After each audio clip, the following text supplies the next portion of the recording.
Maya sat in her apartment on her 35th birthday, staring at her phone. 17 unread messages, but none from the people who truly mattered. She had spent years cultivating friendships that felt more like obligations, relationships that drained rather than filled her cup. Tonight, alone with a store-bought cupcake, she finally understood.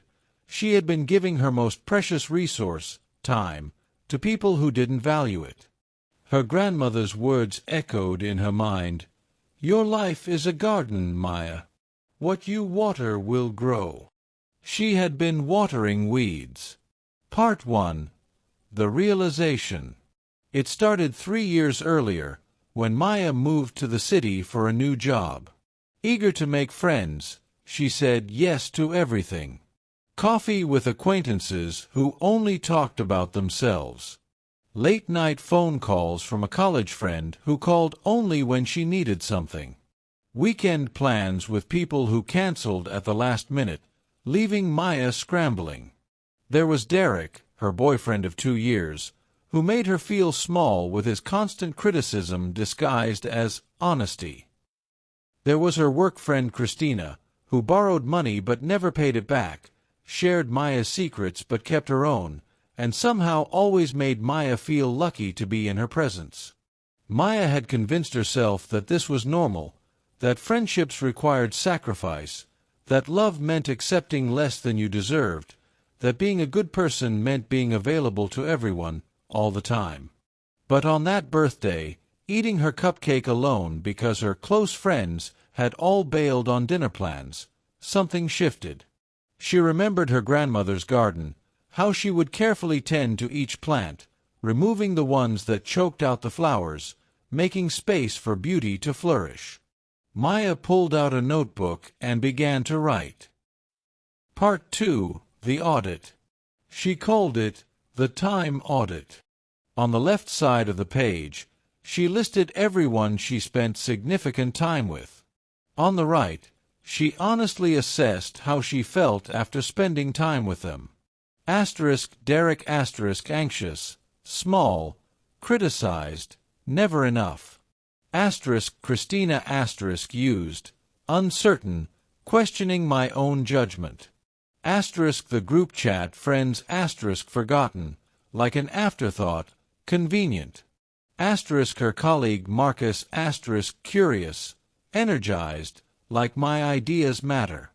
Her neighbor Mrs. Chen peaceful, wise, seen for who I am. Her childhood friend Zara loved, understood, safe to be myself. The pattern was clear.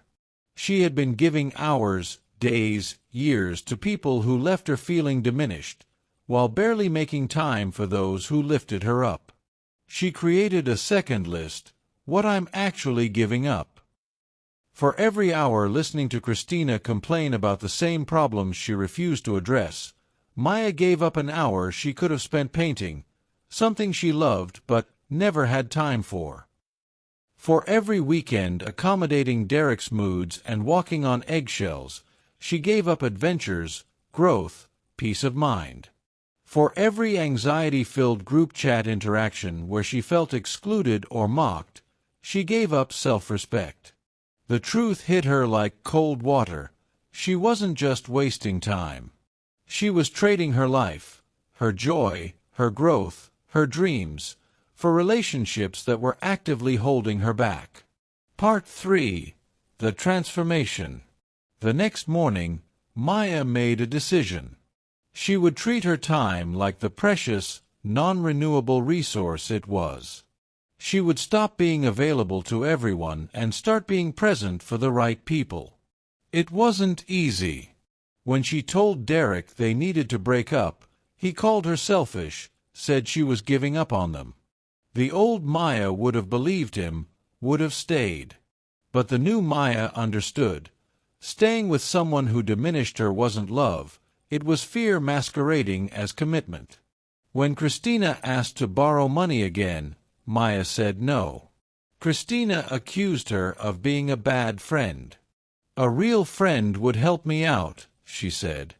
Maya responded calmly, A real friend wouldn't only call when she needs something. The friendship ended, and Maya felt lighter than she had in months. The group chat friends noticed her absence and made passive-aggressive comments. Maya left the chat without explanation.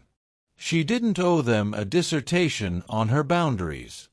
The space she created felt uncomfortable at first, like standing in an empty room you've just cleared of clutter. But gradually, that space began to fill with different things. Part 4. The Garden Grows. Maya started saying yes to coffee with Marcus, the colleague who asked thoughtful questions and remembered details from previous conversations. Their friendship deepened. He introduced her to his book club, where she met people who shared her love of literature and deep conversations. She visited Mrs. Chen more often, learning about her neighbor's incredible life story, the business she'd built, the hardships she'd overcome, the wisdom she'd gained. Mrs. Chen became a mentor, someone who saw potential in Maya that she'd forgotten existed.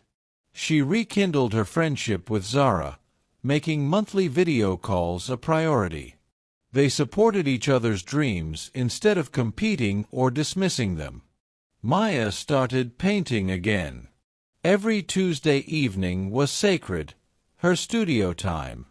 No interruptions, no apologies, no guilt. The paintings started rough, but with consistent practice, they improved. She discovered she had talent she'd never had time to develop.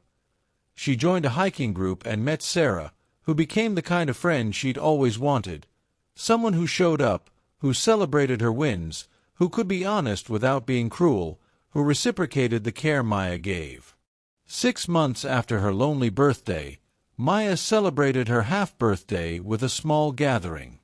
6 people sat around her table. Marcus and his partner, Mrs. Chen, Zara via video call, Sarah, and her new boyfriend James, someone who made her feel valued, who supported her art, who matched her effort. Time with the wrong people doesn't just waste time, it shapes who you become. Spend years with people who criticize you, and you'll internalize that criticism. Surround yourself with people who are stuck, and you'll find reasons not to move forward. You teach people how to treat you. Maya had taught people that her time was unlimited, that she had no boundaries, that she would always be there no matter how poorly they treated her. When she changed what she accepted, she changed what she attracted. Quality trumps quantity, always. 6 genuine relationships brought her more joy than dozens of shallow ones ever had. Letting go isn't giving up, it's making room,